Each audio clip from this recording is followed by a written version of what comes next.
Hi, and welcome to this Greg's Bass Shed lesson. So a couple of lessons ago in number 146 I looked at 5 classic Madness bass lines, and since then I've had loads of requests for other Madness songs. So in this lesson we can look at the bass line to It Must Be Love by Madness.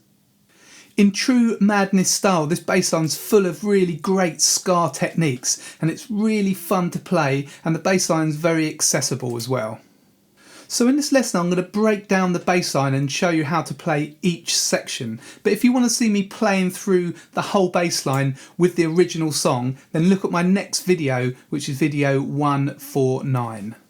I've transcribed this bass line note for note and I've put it on a PDF, so you'll get a booklet with standard notation and tab, and you can get that by clicking the link below this video in the description, and you can use that PDF for this lesson and for the playthrough in the next video as well.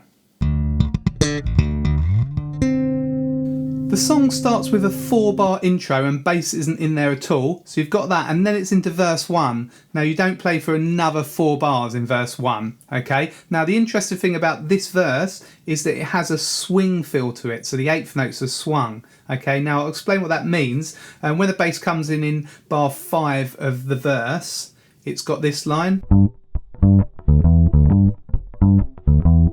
Okay, if it wasn't swung it would be like this. Okay, that's got a straight feel, but it's swung, so it's like this.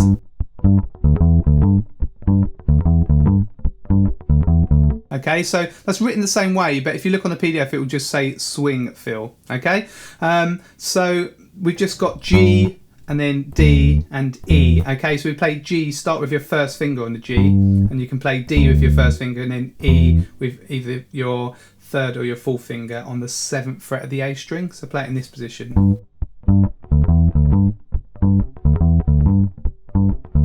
And then you cut out there, okay? And then the piano kind of carries on for another 5 bars, and then you're in again with this figure.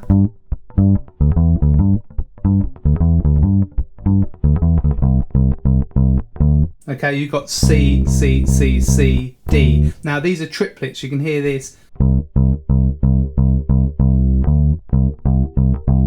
Okay, what that is you're fitting 3 notes over 2 beats. If you don't know what triplets are, that's what they are, okay? So, okay, if you just carried on triplets, it would be like this.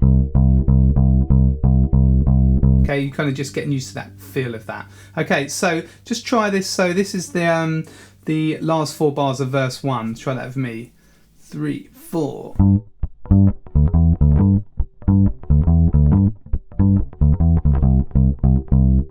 Okay, so that's quite a kind of reggae ska kind of feel, this.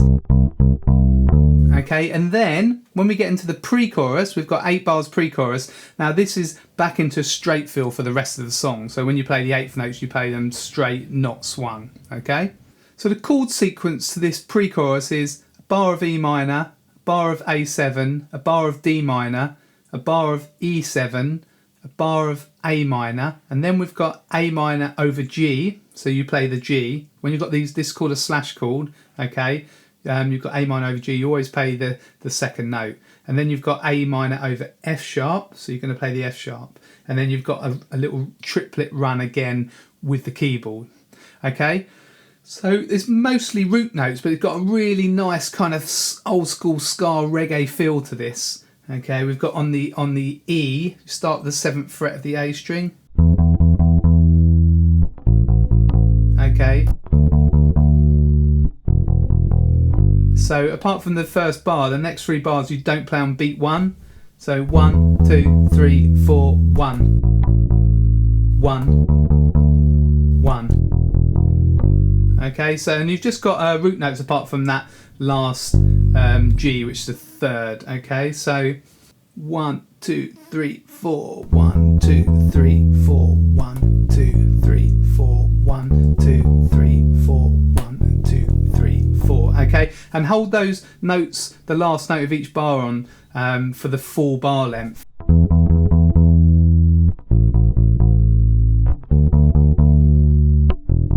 And then the next line of the pre-chorus we've got A, G, G, F sharp, F sharp, and then we've got this run with the keyboard. Okay. Now that's just the start of a D major scale. That would be the full D major scale. We've got, okay, but there's triplets, so ba da da da da da. Okay, so you're fitting 6 notes into 4 beats.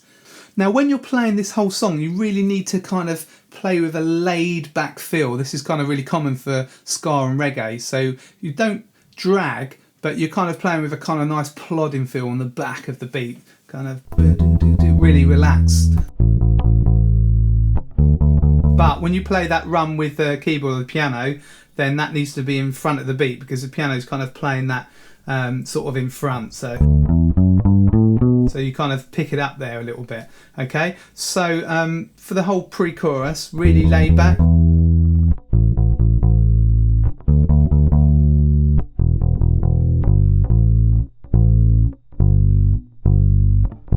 And then pick it up here.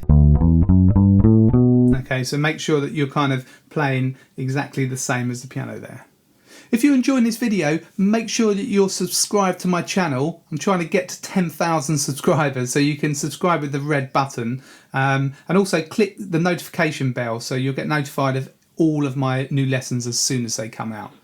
Then we move on to the chorus. Now we've got some more triplets here, and we've also got a 6/4 bar. So if you look on the PDF, towards the end you've got a 6/4 bar, and you've got this kind of dotted quarter notes here. Okay, so you're kind of playing against the beat there, so it's kind of different to triplets, but I'll play you through the chorus now.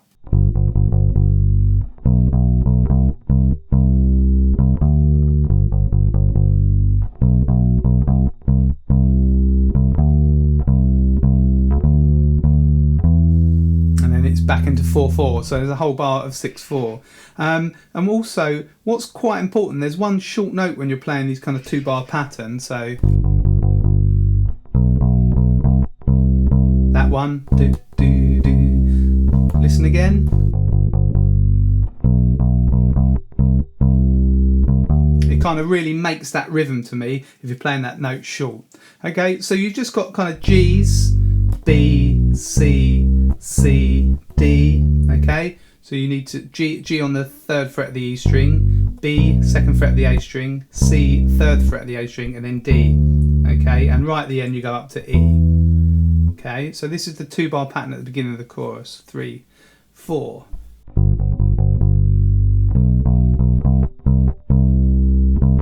Okay, so try that with me. 3, 4.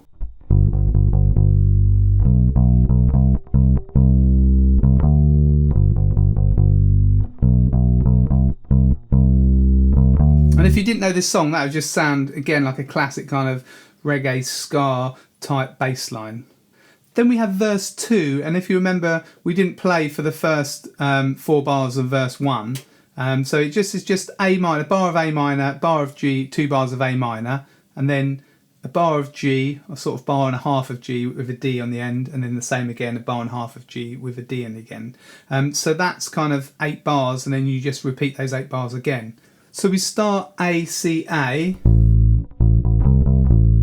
and then we don't play on the first beat of the next bar. So 1, 2, 3, 4, 1, 2, 3, 4. Okay, so we're coming on 2 on the G bar. So 1, 2, 3, 4, 1, 2, 3, 4, 1, 2, 3, 4, 1 and 2 and 3, 4. Okay, so the last bar of that line, 1 and 2 and 3, 4. Okay, 1 and 2 and 3, 4, and then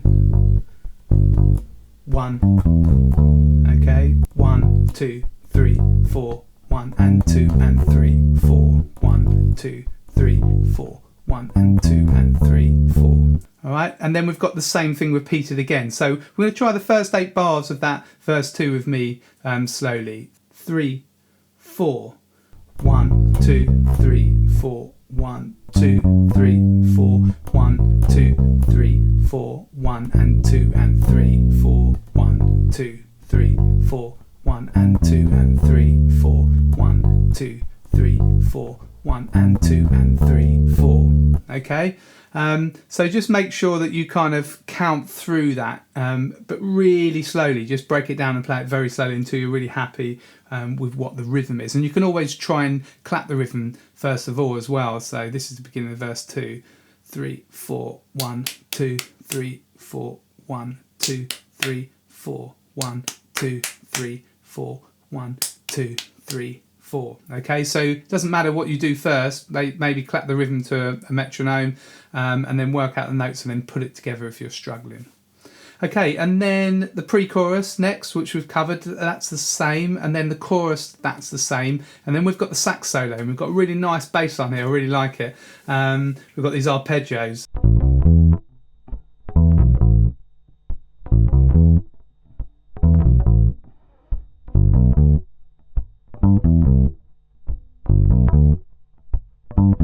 Okay, so the first one's A minor, first 3 notes of A minor arpeggio. So start with your first finger on A on the E string, and you play A, C, E. Okay, so that's the minor arpeggio shape. And then it comes back down E, B, A. Okay, so on the way up you've got C, C, and on the way down you've got B.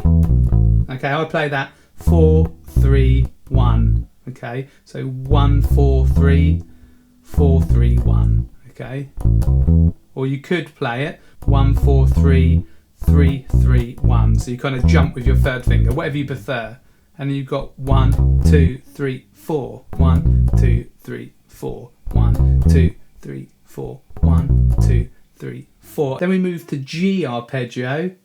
So that's a major arpeggio. So start with your second finger. So if you've got a major arpeggio, start with your second finger on the root. If you've got a minor arpeggio, start with your first finger on the root. Okay, so we've got, so second finger on G, G, B, D, G, B, D, same rhythm. And then coming down C arpeggio, G, E, C. Okay, so we're starting on the fifth, which is the G, G, E, C. Okay, so if we just played those going up, we'd have G and then C. Okay, what we've got is G and then C's coming down from the G. Okay, G, B, D, G, E, C. Okay, repeats the same thing again. And then there's a whole repeat. So if you're reading this PDF, you've got the repeat signs with the brackets and the dots. Okay, so the first time you go through 1, 2, 3, 4, 5, 6, 7, 8 bars, and then you've got a first time bar above it. Then you repeat back, and then the second time you miss out the bar that's got the 1 on the bracket, and then you go to the 2. That's called a second time bar. Okay, so the second time that's slightly different. You've got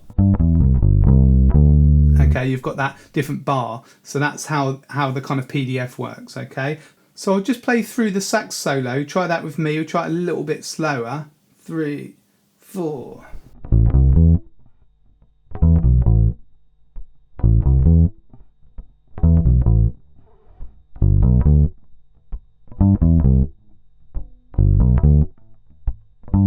Back to the beginning of it.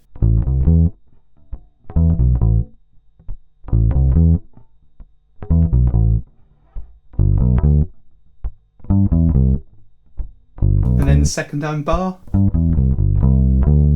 Okay. A little bit fiddly that one, but G, E, C, G. So I use 4, 1, 2, 1. And then C, D, and then we move to the E. This is the pre-chorus again. So you've played the pre-chorus, that's fine, and then the chorus, you've played that, that's fine, and then we have the ending. Now I've found 2 alternative endings. On the PDF I've written the ending that I got through, maybe this is the kind of single version, I don't know, and then other versions fade out. Okay, so in other versions, if you've got the one, if you just want to fade out, don't play the last 2 bars, just keep repeating that 2-bar pattern. Okay, but this is a good ending if you want to play it with a band. Okay, so you've got everything you need to know. The ending's the same as what you're playing in the chorus before. Okay, so we've gone through all the sections, so make sure you get the PDF and then play through it yourself. Just work through it section by section, and remember that I've got a whole playthrough that I've done with a track minus bass, so you can hear me do that on the next video. That's video 149. The link to the PDF is below in the description, so if you're looking at it on your desktop, you should just see the description there. If you're on a mobile, sometimes you need to expand it with a small triangle at the bottom of the video just below it. And if you're viewing this video on my website, then you need to click the YouTube icon and then you'll see all the links there. Now have a look in the description, there's other links to like my website, so loads of bass resources on there, free resources, details of my video courses and my books, so go and check that out. And also, if you got value out of this lesson and you want to help support me keep these weekly PDFs and videos going, then you can always buy me a coffee. The link is below in the description, and also, or you can type it in, you can see it on the bottom of the screen here. Don't forget to subscribe to me here on YouTube. You can do that by pressing the red subscribe button. Also, leave a comment. I'd love to hear how you get on, and like the video, which really helps me out. This is Greg from Greg's Space Shed. Hopefully see you very soon in the next video.